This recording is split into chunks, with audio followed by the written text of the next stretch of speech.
I just fumble around until she starts moaning more loudly.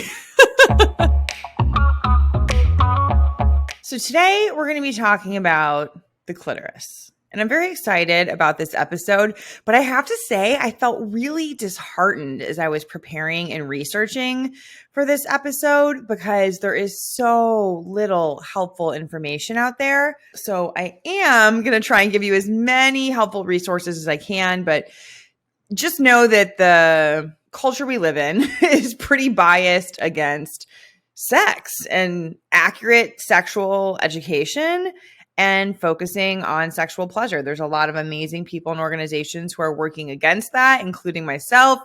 And, I am excited by the information I'm going to share with you. So let's go ahead and get into it. Why do we need to know about the clitoris? One of the reasons, and Lori Mintz, another sex therapist and professor, gets into it in her book, Becoming Clitorate. One of the things she found is that 90% of people with a clitoris prefer or orgasm most easily when the clitoris is at least involved. So this doesn't mean that none of them can have a vaginal orgasm or that they don't like the combination of clitoral and vaginal stimulation. It just means that the clitoris is kind of your best bet. Especially if you have a partner with a clitoris, that's kind of your best bet. And one of the things I want to highlight too is the orgasm gap. So some of you might have heard about this already and some might not, but basically lesbian women are having more orgasms than straight women. And we don't know why. We just know this is the case. Lesbian women on average are having longer sex sessions. So they're on average between 30 and 45 minutes, whereas straight women, it's typically between 15 and 30 minutes. So I don't know exactly what the number is in that range. Those are kind of big ranges, but so we know sex is a little bit longer. We also know when there's two women, the focus is going to be less on penis and vagina sex. So there might be more of a focus on what we would call outercourse. So using your hands, using your mouth and tongue, using toys, and therefore more of a focus on the clitoris. So I think it's a good theory, at least, a good hypothesis that the focus on the clitoris is part of the reason for that. And the survey, in case you're curious about the numbers, the survey was asking, what do you usually or always orgasm recently? Or is it, seldom, never? And so I think lesbian women, it was 86% were in the usually or always category. And for straight women, it was only about 68%. So it's a fairly significant difference that's worth looking at. The other thing that I think is important is because you think, you hear often men joking about, I don't know, how do you find the clitoris? I recently did a presentation for the Entrepreneur Social Club here in St. Pete, Florida, where I live. And that was one of the anonymous questions somebody wrote in, is the clitoris a myth? How do we find it? And, it actually can be kind of hard. One of the things I'm realizing in my research too is that a lot of people who have a clitoris don't know exactly where it is or how to find it because we're not actually taught about our own bodies. So this is why it's important. We live in these bodies. We were created by somebody with a body, lived inside someone's body, The clitoris is also fascinating because while orgasm can help with, procreation and all of that, the clitoris just kind of exists for pleasure, which I think is pretty amazing. There's some rumors that it's got, 8,000 nerve endings. It's actually over 10,000. So I will link to some of that information in the show notes as well, which is pretty cool. And I would even admit, up until about 5 years ago, I didn't know what the clitoris really looked like.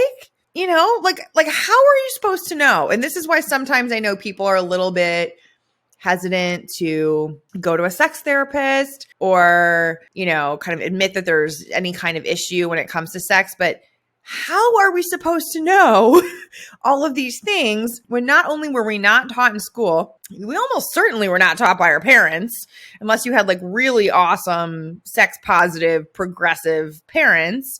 Definitely weren't taught by religion. And even when you start looking for some of this information, it's not super readily available. And when I was looking, because of all of the laws about, what is pornography and that's bad and that's something we have to monitor and regulate and legislate, you really can only find a lot of drawings and like cartoon pictures. And frankly, a drawing and a cartoon picture, some of the drawings can be very accurate, but like the cartoon pictures I'm like, that's not what my clitoris looks like. I don't think that's what any human ones look like. Sometimes they're like blue or cartoony colors. So there's a lot of misinformation out there. And I realize this is an audio format, so I'm going to do the best I can to educate you guys, given that it is audio. And again, I'll put some links in the show notes to see some visuals. The shape and size of the clitoris, let's talk about that a little bit. So I think most of us are aware of sort of the little pea-sized or, maybe a little bit bigger kind of nub that is in the vulva. And let me define vulva for you. So the vulva is the exterior of the biologically female sex organs.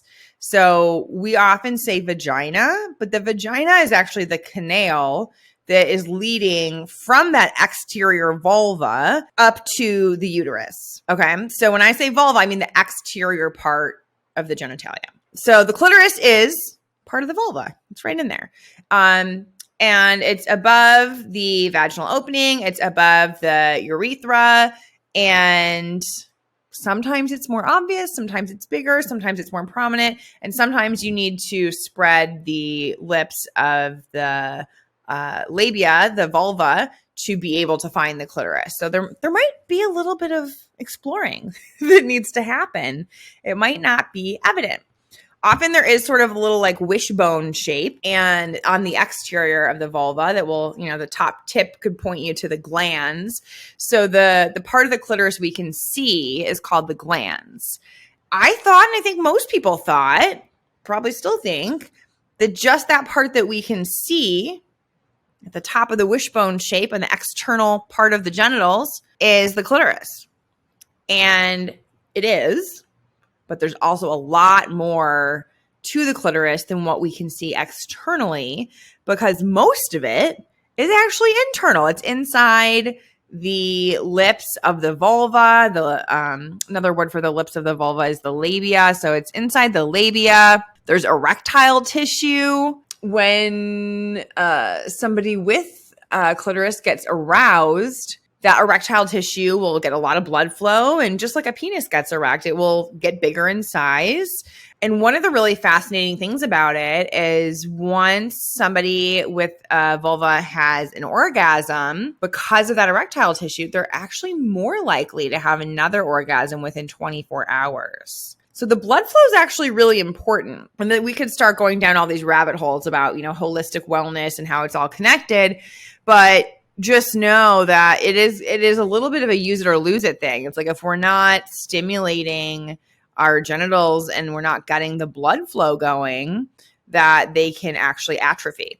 So it's important. Actually, pleasure is important to the functioning of our organs as well. So I also want to mention, especially since I'm a mental health clinician, that our friend Sigmund Freud, who started the field of psychotherapy, if you will, started kind of a terrible rumor, in my opinion, about clitoral orgasms being less mature and vaginal orgasms being more mature, or what like a real woman has.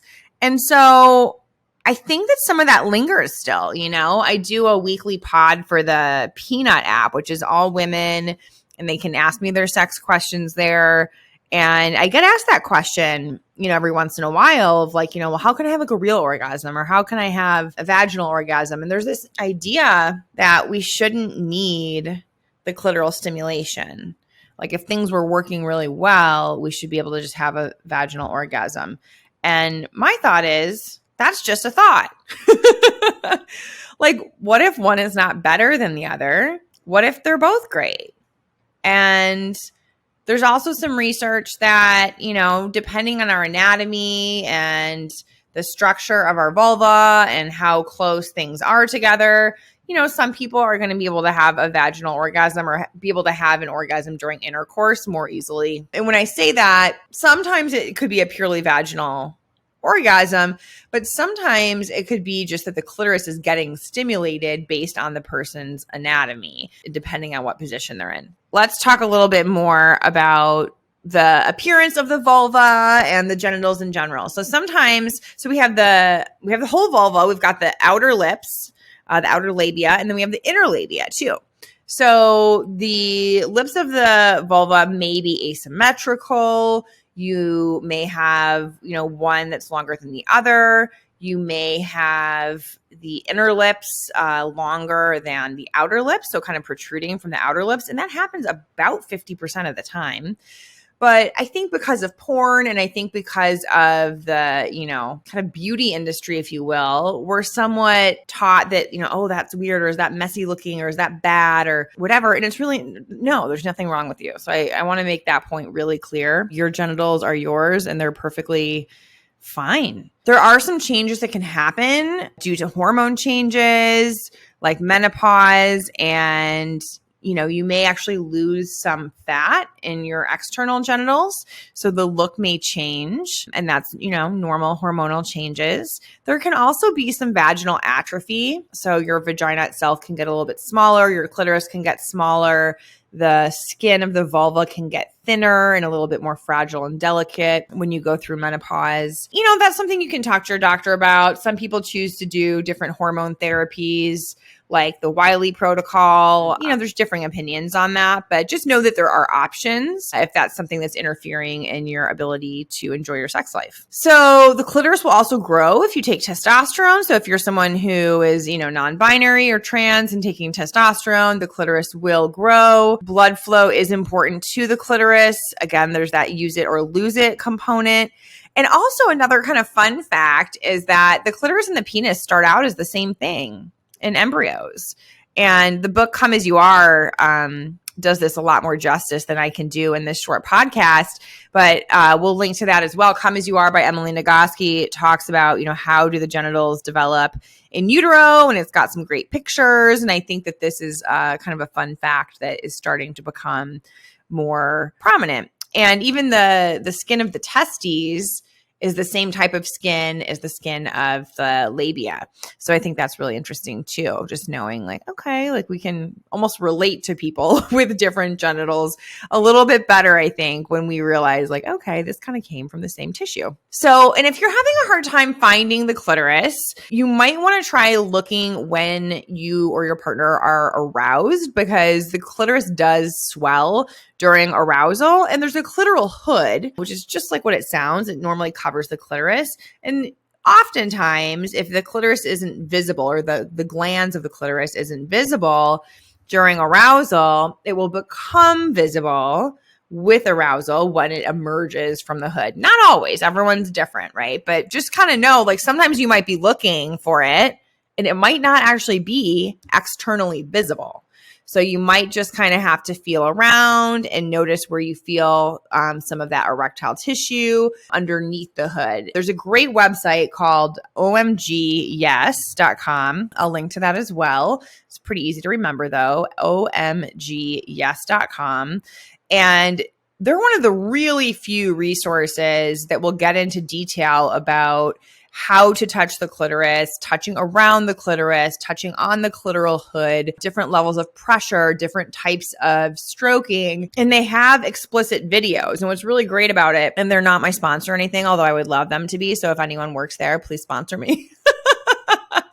They have sort of a friend vibe. So it's not super clinical and academic, and it's not super erotic and pornographic. It's just kind of hey, here's how our bodies work. And you can actually see in someone's talking to you they're just your friend who's explaining. And I love that. And I think we need to have more resources like that. Definitely encourage people to check that out if you're more curious. And in terms of the clitoral hood, which I mentioned before, you can also think of it as sort of the foreskin, right? That could be comparable to the foreskin of the penis. I did ask a few of my guy friends who date people with clitorises about finding the clitoris, because I have gotten asked that question, and I know it's not necessarily easy. And I think one person summed it up really nicely. I just fumble around until she starts moaning more loudly. which I thought was very cute and honest. That's not necessarily a terrible approach, right? But I think the important piece we need to add to it is communication. Even just, hey, okay, I'm trying to find your clit. Does this feel like the most exciting spot? Or, I think I found it. Or I've had a couple guy friends reply and tell me that they would just kind of spread the legs or spread the labia and go looking a little bit. But this is kind of a two-way street. And I find this a lot that, we expect our partners. And again, I think it's a little easier if you have the same anatomy as your partner. But if you don't, we expect our partners to, know things or to please us and to find what turns us on. But sometimes we don't know how to answer that. Sometimes we don't know our own anatomy. And this is where I think self-exploration, solo sex becomes really important. And if you haven't listened to my turn on episode, go back and listen to that and do some of that work because it's so empowering. And one of the other things I found, somewhat related to this clitoris topic is the frequency of faking orgasms is wildly high.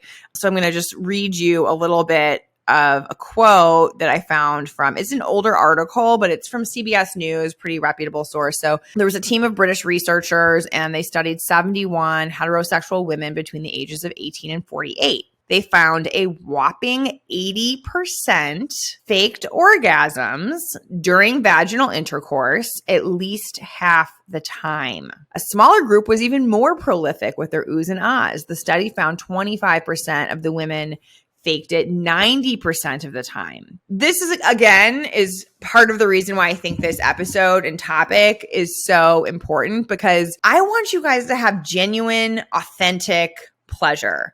Right. And we could get into, and I probably will at some point, the patriarchy and all the reasons women feel like they have to fake it and men not maybe asking enough questions or, whatever it is. But that's for another day. But for now, I think just focusing on the solution is where it's at is like learn your own body, learn your partner's body. Don't be afraid to not know everything.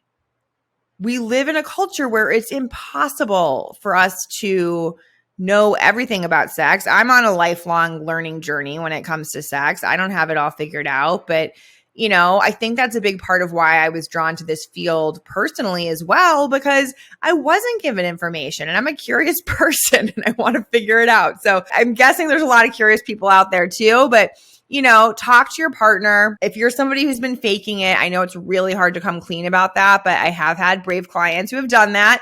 You can do it too. Start moving towards authenticity. And if you're someone who hears from your partner, oh, they've been faking it, it's okay. Apparently, so have 80% of the women out there. So, remember like this person's telling you this because they want you to have an even better, more pleasurable sex life. And you're the person they want to have that vulnerability with and have that intimacy with. So I know it can be hard to hear, but yeah, let's start educating ourselves. And if this resonated with you, share this with your partner or somebody with a clitoris. Thanks for listening, everybody.